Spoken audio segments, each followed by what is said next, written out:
Welcome to our channel of IGNOU Audiobooks, Indira Gandhi National Open University, School of Social Sciences, SOSS. Certificate Program in Disaster Management, CDM, English. CDM 02 Disaster Management, Methods and Techniques. Block 1 Increased Understanding of Disasters I. Unit 1 Earthquake, 1.0 Objectives. After studying this unit, you should be able to discuss some of the damaging earthquakes that have occurred in recent years. In India, describe the important aspects of rescue and relief in the areas affected by earthquake. Highlight the lessons learned from these earthquakes and identify the seismic zones in the country and understand the government action pertaining to relief and rehabilitation. 1.1 Introduction. Earthquakes are one of the most dangerous and instantaneously destructive natural hazards. The impact of the earthquake phenomenon is sudden with hardly any warning. It is not possible to forecast earthquakes in terms of exact time of occurrence, place of occurrence and magnitude of the event. Thus, such a situation gives no time for making preparations at that stage to reduce the loss of lives and property. The major damage in case of earthquake takes place in terms of collapse of buildings and damage to infrastructural facilities, disrupting the normal life. Electric short circuits and gas leaks can create big fires, and broken water mains and damaged water tanks can lead to severe flooding, compounding the misery of the affected community. A large portion of our country is vulnerable to earthquake activity of varying magnitudes. Most of the highly vulnerable areas are in the Himalayan and sub-Himalayan regions, Andaman and Nicobar Islands and Kutch area of Gujarat. These areas have faced at least 6 earthquakes of magnitude 8 on the Richter scale in the period of recorded history of earthquakes in the country.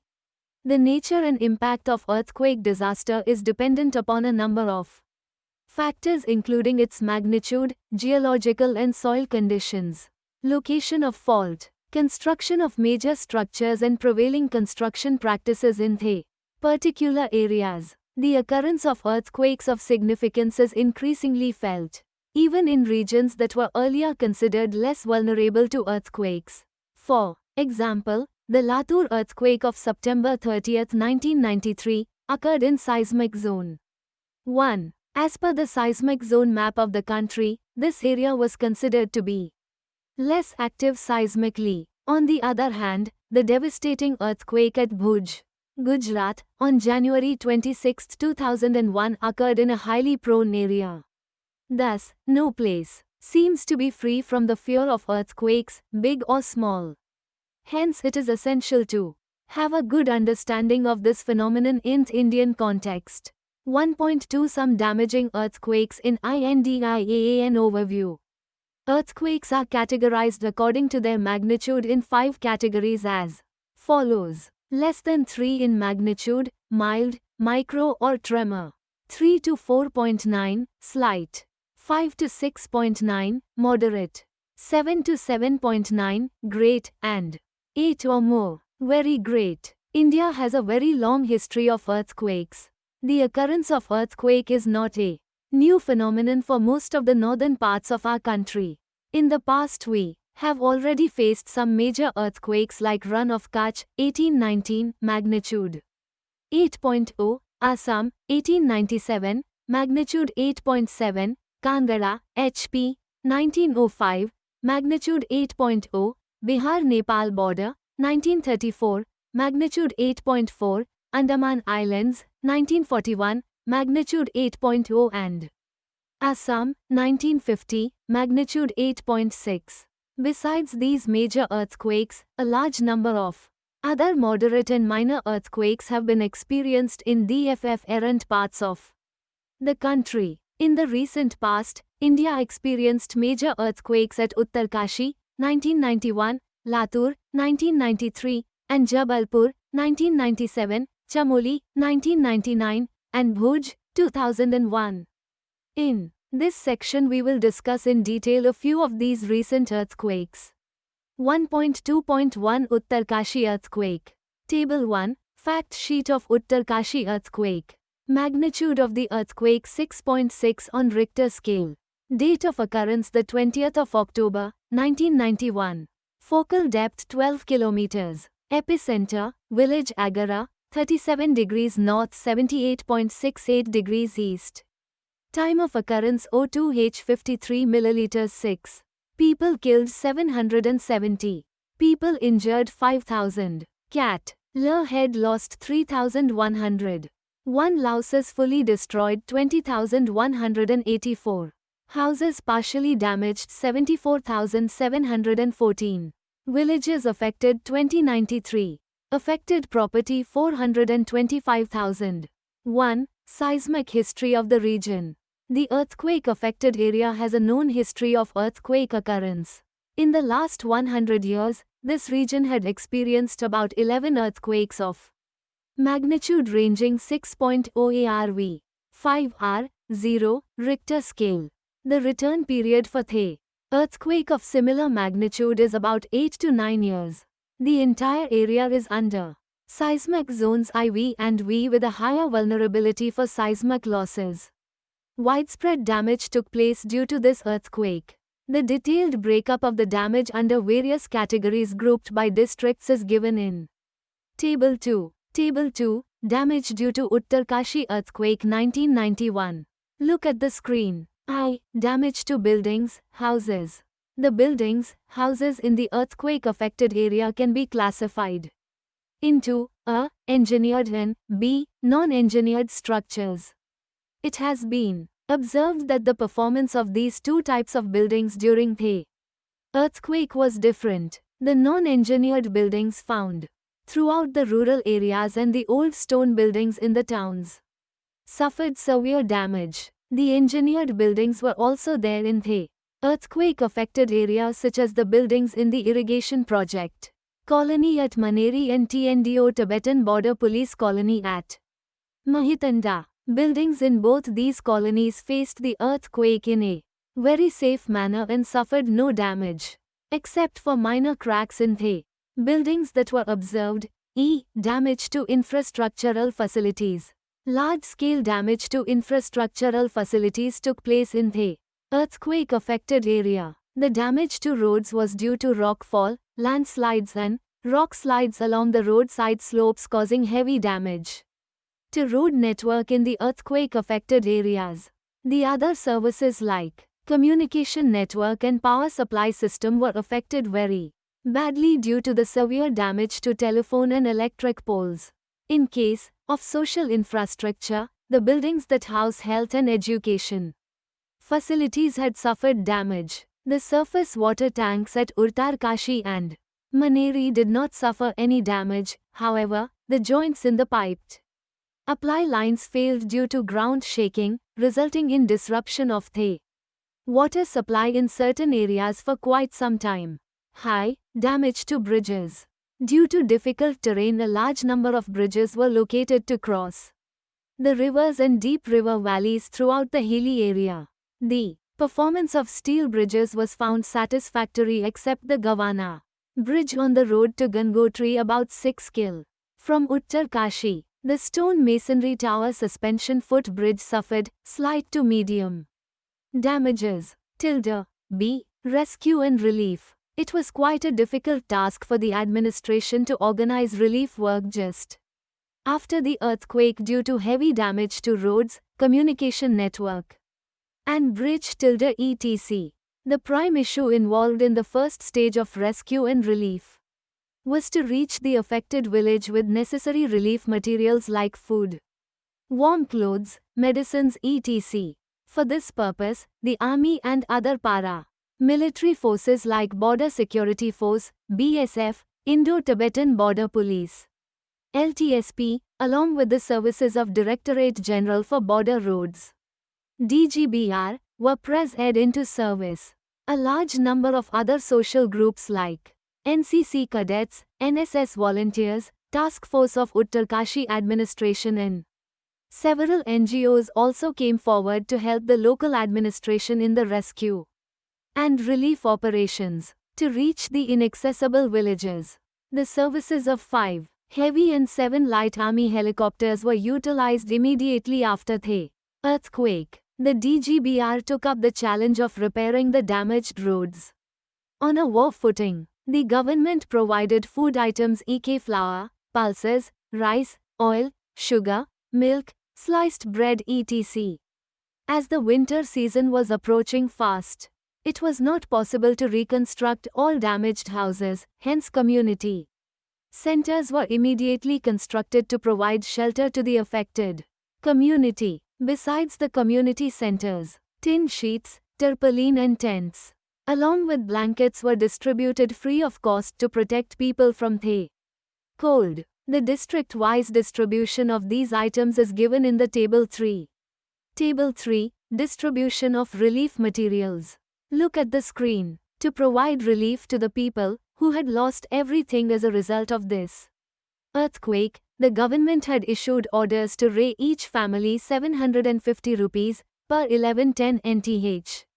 From November 1991 to January 1992.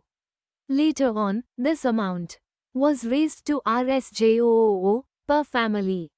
This amount included the cost of 20 kilograms of food items, 1 blanket per person up to a maximum of 5 blankets per family and a cash subsidy of 200 rupees per unit per family. A. Reconstruction of earthquake-affected area. In order to reconstruct the houses which had been damaged completely by the earthquake, a detailed district-wise scheme was drawn up. The finances for this scheme were procured from HUDCO and under Indira Awas Yojana. The details of the reconstruction and the progress reported up to April 1994 is given in Table 4.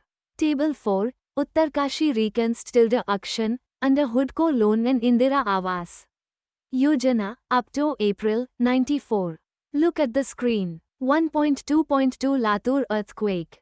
An earthquake of moderate magnitude of 6.4 on Richter scale struck the Marathwada region of Maharashtra state on 30th September 1993. The impact of this earthquake was felt in the adjoining states of Andhra Pradesh and Karnataka.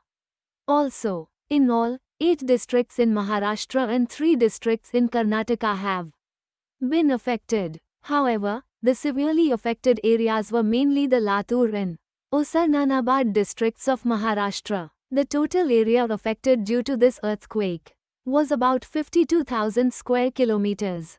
The fact sheet of the earthquake is given in Table 5. A. Seismic history of the region.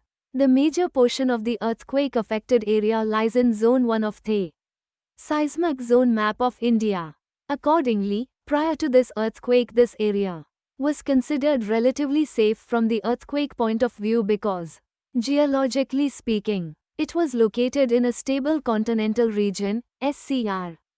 The village Killari, where the impact of the earthquake was most severe, had earlier also, prior to TH's earthquake, experienced small tremors in 1962, 1967, 1983 and 1992. In 1992, about 125 tremors were felt between August and October 18 to 19, 1992. Damage due to Latur earthquake. Widespread damage took place due to this earthquake. About 25 villages around the CPI center of the earthquake were damaged very severely, while another 58 villages suffered severe damages. The entire region had a traditional system of dwelling unit construction which involved heavy stone walls and a massive roof over the wooden timber substructure. The wall has been constructed in such a manner that it could not resist the impact of any earthquake. During the earthquake, most of the houses were destroyed, causing death of people in large numbers, as also a widespread damage to installations and properties in the AFCTED areas as indicated in Table 5. Table 5, Fact Sheet of Latur Earthquake. Magnitude of the earthquake 6.4. Date of occurrence September 30, 1993. Focal depth 15 kilometers. Epicenter village Killari, 76.34 degrees east, 18.03 inches N. Time of occurrence 3h, 55 meters, 47.5 s. People killed 9,484. Cattle head lost 14,845. Houses fully damaged 34,313. Houses partially damaged 16.5 lakh. Village affected 95.8. Affected property 30,000. Besides the housing, other infrastructural facilities Al-Zero received severe damages. The infrastructural losses incurred in the two worst affected districts of Latur and Osmanabad are shown in Table 6. Table 6, Infrastructural losses due to TP Latur earthquake. Look at the screen. B. Rescue and relief. In the aftermath of the earthquake, an overwhelming response B. Administration, voluntary organization and local community was noticed. Army services were pressed into action for the rescue operation. This involved clearance of rubble, rescuing the injured, removal and cremation of dead bodies. The army personnel had succeeded in rescuing about 9,000 people. Along with the treatment of injured, medical teams were deputed to take up the preventive measures against the spread of any epidemic. Provisions were made for temporary relief shelters to the survivors of the earthquake. These shelters were made up of G.1 galvanized iron, sheeted roofs over the bamboo or wooden frames. About 30,000 families were provided the temporary shelters in the two worst affected districts of Latur and Osmanabad. C. Rehabilitation of earthquake-affected area. The government of Maharashtra had started a very ambitious program for the rehabilitation of the earthquake-affected area. The Maharashtra Earthquake Reconstruction Project, 1993, was one of the most comprehensive reconstruction and mitigation projects ever taken up in India. It encompassed all aspects of complete rehabilitation. This program had the following components. I. Housing construction and repair. Under the rehabilitation program, about 49 villages were rehabilitated on new sites with 23,000 houses and all necessary infrastructure and amenities. About 29,600 houses were reconstructed while 180,000 houses were retrofitted for better earthquake resistance. E. Infrastructure. This comprised repair, reconstruction and strengthening of public buildings and other infrastructure including schools, health centers, social service facilities, CADs, bridges, etc. E. Economic rehabilitation. This included the replacement and reconstruction on a grant basis of business losses, agricultural losses like minor equipment, bullocks, nilge, cattle, sheep, goats and repair and reconstruction of dry wells, IV, social rehabilitation. Under this head provision was made for special facilities and activities to address the needs of women and children affected by the earthquake along with the improvement of various facilities in all the affected districts. The restoration of various social facilities have been taken up, like old age homes, Balika Sadans, homes for handicapped, community centers for women etc. I.V. Community rehabilitation. Under this, provisions were made for the cost of works and materials to re-establish essential services within the affected community. V. Technical assistance, training and equipment. Under this the provisions were for design, supervision and monitoring of project components. The component also included the development of a disaster management program for the state of Maharashtra and a seismic monitoring and research program for the Government of India. 1.2.3 Bhuj earthquake. On January 26, 2000 when the nation had just started the Republic Day celebrations, a devastating earthquake struck near Bhuj in the Kutch region of Gujarat around 0845 hours in the morning. The magnitude of this earthquake was 6.9 on the Richter scale and it was the borderline earthquake between the moderate and great categories. Hitting a prosperous region of the country, its impacts were truly disastrous. Tile fact sheet is as in Table 7 below. Table 7, Fact sheet of Bhuj earthquake. Magnitude of the earthquake 6.9. Date of occurrence January 26, 2001. Focal depth 25 kilometers. Epicenter 23.400 n, 70.28 degrees east, near Bhachao in Bhuj district. Time or occurrence 8 hours 46 minutes 42.9 seconds IST. People killed 18,250. Cattle head lost more than 20,000. Houses destroyed 310,657. Houses damaged 524,929.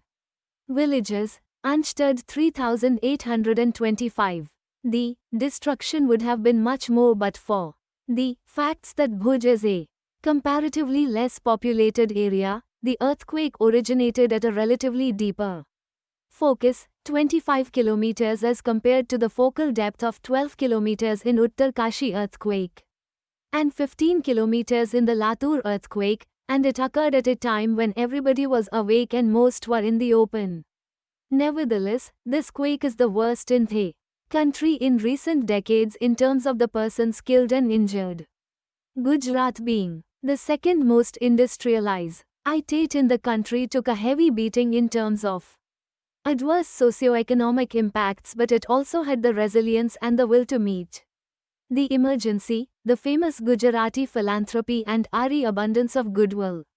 From across the country channeled relief supplies and services to augment the efforts of the central and state governments.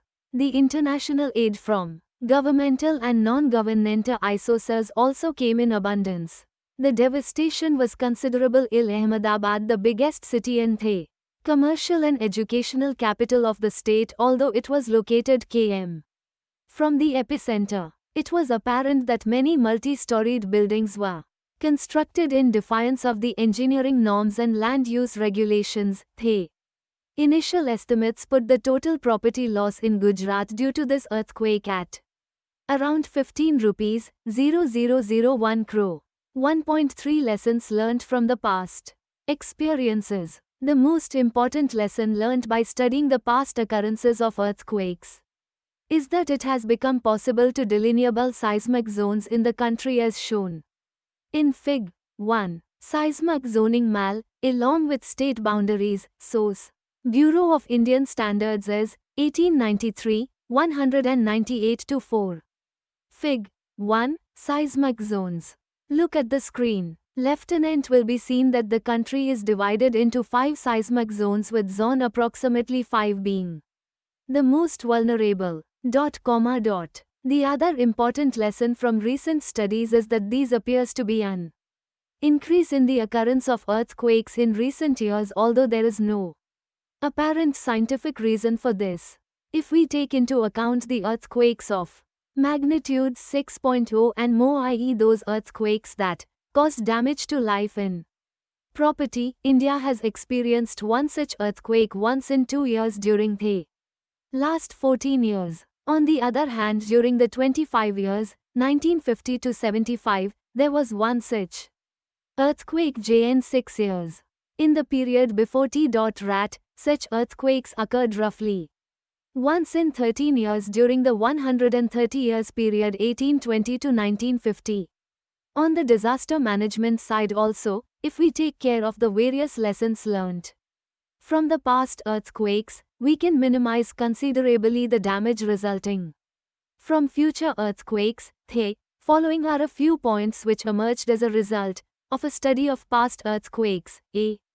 Disaster management. AFTCR. Every earthquake, it becomes evident that the preparation to face the calamity is almost negligible. This FAT has been faced again and again. In order to avoid such situations after the occurrence of earthquakes, we must start the requisite preparations for facing the event. We can achieve this through action planner prepared for different regions of the country. These plans must be test-go for their effective functioning and must be evaluated and updated regularly according to the changing requirements. After every earthquake, a lot of relief material is sent by various voluntary groups, administration etc.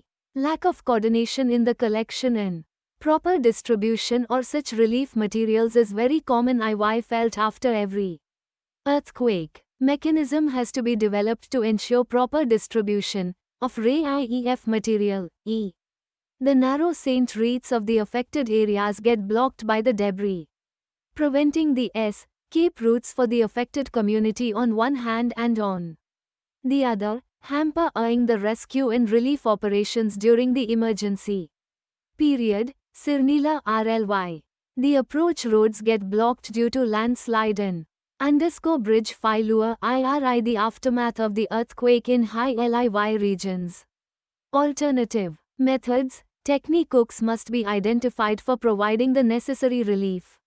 Materials like FOOD, clothes, medicine, evacuation of injured, etc. IV. People do not know adequately about the earthquake-resistant features in house construction as well as the necessary precautions to be taken during the different stages of earthquake management. For achieving this, awareness campaigns have to be started on a very large scale. Awareness and sensitization process should start from schools and through panchayats and NGOs. B. House construction. I. Buildings with lightweight building materials like timber, bamboo etc. perform CL better than the heavy material buildings like stone, brick etc. Hence, improve the performance of buildings. Lightweight building material should be adopted. E. The performance of buildings with irregular layouts is not satisfactory during the earthquakes, so buildings with simple, regular layouts must be constructed. The performance of non-engineered buildings was not found satisfactory during the earthquakes, so the buildings should be designed by qualified engineers and the construction of these buildings should be done as per the provisions in the code. It has been estimated that constructing an earthquake-resistant building adds only about 10% to the construction cost of a building. IV. The collapse of heavy roofs is one of the major causes for heavy loss of lives during the earthquakes. So, the light interior roofs with proper connections to the wall systems must be adopted. The performance of properly laid RCC slab BBED roofs was found quite satisfactory. If possible, RCC slabs RNUSTB provided for roofs. 1.4 Government action pertaining to relief and rehabilitation. Disaster management is the responsibility of the state governments in India. Every state has framed regulations to provide relief and rehabilitation to the affected community during and after the disaster situations. The basic purpose of relief measures taken up by the state government is to provide immediate relief to the affected community, not compensating fully for the losses incurred due to natural calamity. In case of earthquakes, the relief measures in terms of economic help can be taken up under the following heads. I. Damaged crops. E. Cattle loss. E. Clothes and utensils. IV. Ex gratia payment to the next of kin of the deceased persons and also to the injured. V. Injured persons. V. Provision for free food in the temporary relief camps. VI. L. Aged agricultural implements. V. Damaged houses. The amount of relief provided by various states during the time of calamity differs from state to state. For example, in the case of the Jabalpur earthquake on May 22, 1997, the state government had taken up the following relief measures for the affected community. I. It started 23 relief camps, 12 in rural and 11 in urban areas, for 35,256 affected people. Food was distributed free of cost in all these camps. E. The Forest Department of Madhya Pradesh provided bamboos and wooden logs free of cost to the victims of the earthquake for temporary shelters in the affected villages. A sum of Rs. L. 00000 was provided to relatives of the dead persons due to this earthquake. IV. A sum of 2,000 rupees to Rs. I was provided to the injured persons.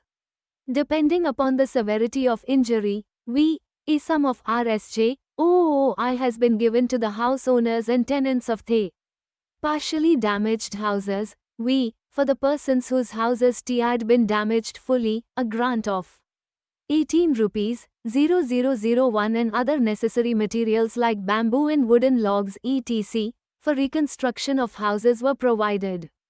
1.5 Summary. India has a long history of major earthquakes, particularly in the Himalayan region. Earthquakes, as we have learnt in this unit, cause extensive damage to buildings, infrastructural facilities, bridges etc. and result in loss of life and limb. Fire and flooding can follow an earthquake. In any such calamity, the prime issue is organizing rescue and relief to the affected. The Maharashtra Earthquake Reconstruction Project embarked by the government in 1993, encompassing all aspects of rehabilitation, was a significant measure in this direction. This unit has also highlighted the need to learn from past experiences to minimize the damage resulting from earthquakes whose frequency of occurrence appears to be on the increase. Thank you for watching. We will see you in the next video with the next chapter.